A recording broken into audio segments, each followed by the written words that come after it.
जयपुर के सर्वसत्य शोधकों को हमारा प्रणाम।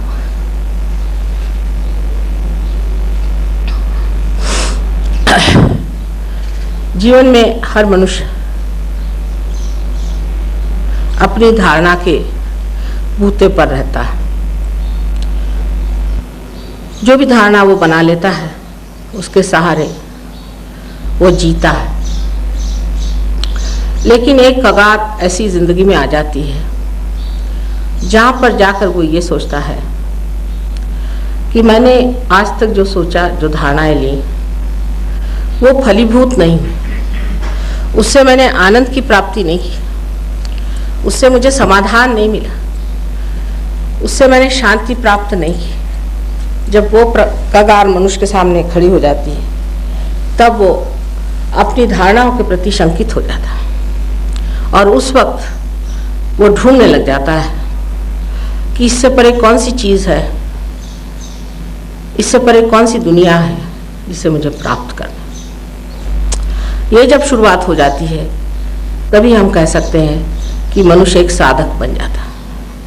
वो सत्य के शोध में न जाने कहाँ कहाँ भटकता है। कभी कभी सोचता है कि बहुत सा अगर हम धन इकट्ठा कर लें तो उस धन के बूते पे हम आनंद को प्राप्त कर लेंगे। फिर सोचता है कि हम सत्ता को प्राप्त कर लें, सत्ता को प्राप्त करने से ही हम आनंद को प्राप्त करें। फिर कोई सोचता है कि अगर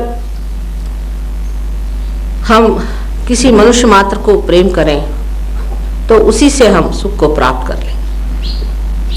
उससे आगे जब वो विशालता पे उठता है तो ये सोचता है कि हम प्राणी मात्र की सेवा करें, उनकी कुछ भलाई करें, उनके उद्धारार्थ कोई कार्य करें तो हम परमात्मा को प्राप्त हो सकते हैं। लेकिन ये सब मनुष्य की धारणाएं हैं। मनुष्य की धारणा से मनुष्य परमात्मा की ओर नहीं बढ़ सकता, क्योंकि परमात्मा असीम है और जो सीमित बुद्धि है उसके सहारे हम असीम पर उतर नहीं सकते। हमारी आज तक जो उत्क्रांति हुई है उसके बारे में अगर हम सोचें तो सभी कुछ सहज होते गया। आज जो हम आज इंसान बने हैं वो भी सब सहज हुआ है। हमने उसके लिए कुछ किया नहीं। जो भी कुंडलिनी आदि का इन्होंने आपसे बताया, ये सारी चीज़ें जो हैं ये आपने बनाई नहीं, ये अंदर बनी बनाई रखी हुई आपके अंदर स्थित है। आपने इसे अपनी उत्क्रांति में पाया हुआ और इस उत्क्रांति में ये पाए हुए इस धन को आपको सिर्फ पाना है, उसको जान लेना है और उसका स्वामित्व स्वीकार करना है। अब ये चीज़ जो हम कह रहे हैं सच है या झूठ है, आपके अंदर है या नहीं, इसको एक शास्त्रज्ञ की दृष्टि से अगर देखा जाए तो ऐसा ही हम कहेंगे कि जैसे कोई एक धारणा शास्त्रज्ञ बताता है, जिसे कि आप कह सकते हैं हाइपोथेसिस, उसके बाद उस हाइपोथेसिस को दूसरा शास्त्रज्ञ कहता है अच्छा इसको सिद्ध करके दिखाइए। अगर वो सिद्ध हो जाए तो उसे फिर कायदा माना जाता है, उसे लोग मान लेते हैं कि ये शास्त्र का कायदा है, इसलिए वो साइंटिफिक एक एक्सेप्टेड फैक्ट हो जाता है। इसी प्रकार धर्म में भी जब हम किसी चीज़ को मान लेते हैं तो ये ज़रूर जान लेना चाहिए कि इस धर्म में जो कुछ वर्णित है वो हम पा रहे हैं या नहीं। लेकिन धर्म के मामले में हमारी दृष्टि बहुत अंधी है। हम ये नहीं सोचते कि जो कुछ भी इसमें वर्णित है उसे हमने पा लिया। जैसे कि विशेषकर आज सवेरे ही बातचीत चली थी तो मैंने कहा कि सबसे ज़्यादा हिंदू लोग अपने धर्म से बहुत अनभिज्ञ हैं। वजह हो सकती है कि इन लोगों को कभी भी ऑर्गेनाइज नहीं किया, एक उससे फ़ायदा भी है।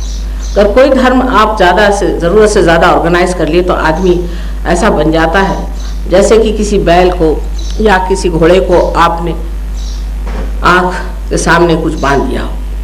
लेकिन एक दोष ये भी आ जाता है कि वो कुछ भी नहीं जानते। इसीलिए हम जो हमारा धरोहर है, इतने वर्षों से उपार्जित यहाँ का जो आध्यात्मिक ज्ञान है उससे बिल्कुल अपरिचित है, उसके बारे में हम कुछ भी नहीं जानते।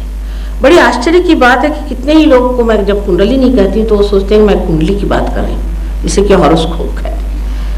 बहुत ही आश्चर्य की बात है कि हम अपने मूलभूत तत्वों को तक नहीं जानते हैं। इस देश में जो इतने सालों से हजारों वर्षों से कमाया हुआ धन है उसके बारे में हम कुछ भी नहीं जानते। हमारी दृष्टि ही उस ओर नहीं है, हमारी दृष्टि ही बाह्य में है। हम उसको जानना ही नहीं चाहते जो हमारा धरोहर हजारों वर्ष से उपार्जित ज्ञान है, उसके बारे में हम इस कदर अनभिज्ञ हैं। उधर कोई उत्कंठा नहीं, कोई विचार नहीं, और सोचते हैं कि हम लोग मानो जैसे कोई अंग्रेजों को ही बनाए हुए पुतले।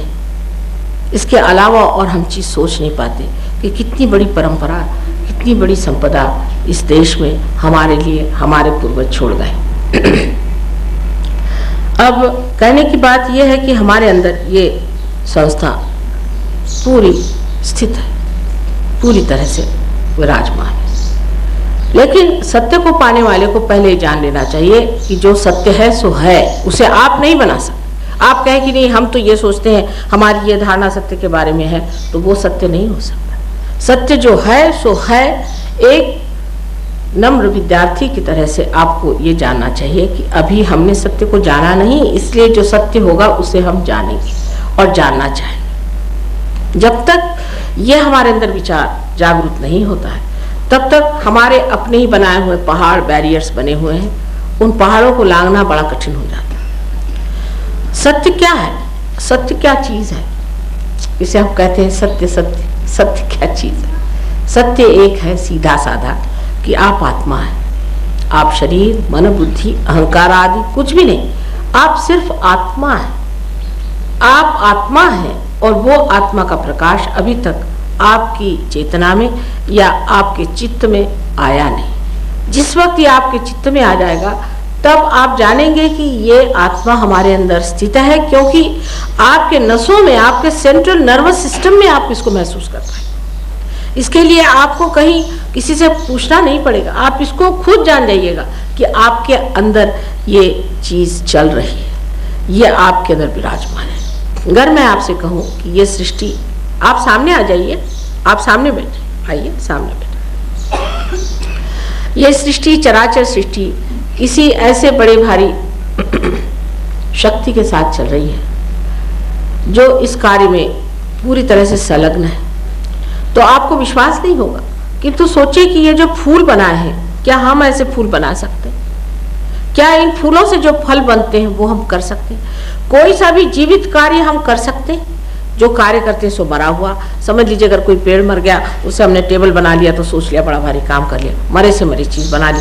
और जब मरे से मरी चीज बना लेते हैं तो वो जो जड़ वस्तु है वो भी हमारे सर पे बैठ जाती है, क्योंकि जड़ और चेतन का हमेशा झगड़ा चलता है और आत्मा जो है उससे जड़ हमेशा भागता है। जब आपने एक बार कुर्सी बना ली तो कुर्सी आपके सर पे बैठ गई, क्योंकि आप कुर्सी के सिवा बैठ नहीं सकते, कुर्सी लेकर आपको घूमना पड़ेगा। जिस चीज की जड़ की आपने आदत लगा ली वो जड़ आपकी खोपड़ी पे बैठ गई। इसका मतलब सीधा ये है कि हम जड़ से जल्दी ही प्रभावित हो जाते हैं बनिस्बत चेतन से, और चेतन से भी अगर हो गए तो भी हम आत्मा के प्रति उतने उन्मुख नहीं होते हैं, उस तरफ हमारा इतना ध्यान आकर्षित नहीं होता है। उसकी वजह यह है कि हम अभी तक उतने ऊपर देख नहीं पाते, उतने उन्नत नहीं।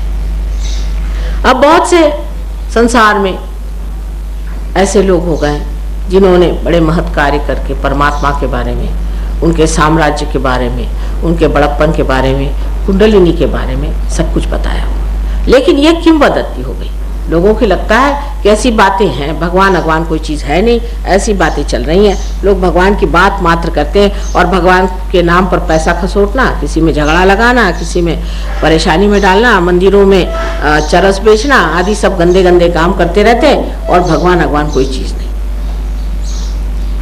बुद्धि के स्तर पे बात सही मालूम पड़ती। मनुष्य बुद्धि से अगर सोचा जाए तो लगता है कि अगर भगवान है तो ये सब तमाशे क्यों हो रहे हैं।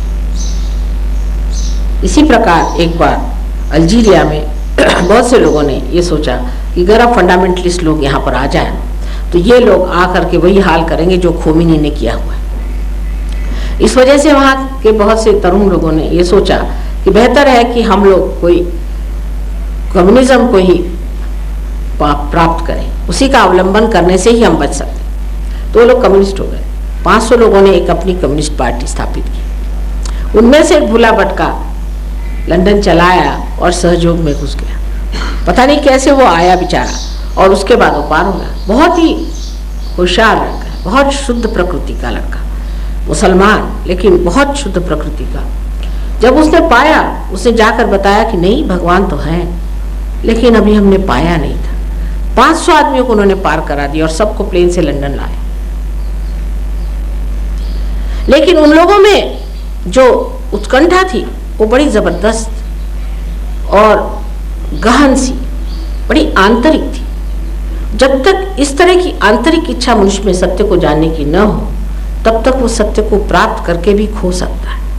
इसलिए आशा है जयपुर में भी ऐसे लोग बहुत से विराजमान होंगे कि जो इसको अत्यंत आस्था से जानना चाहेंगे कि हम क्या हैं, हम इस संसार में क्यों आए, परमात्मा ने हमें क्यों मानव स्थिति दी और इससे परे हमारी कौन सी स्थिति है। इसी को जानना ही सत्य है। जिसने इसे जाना वही सत्य है।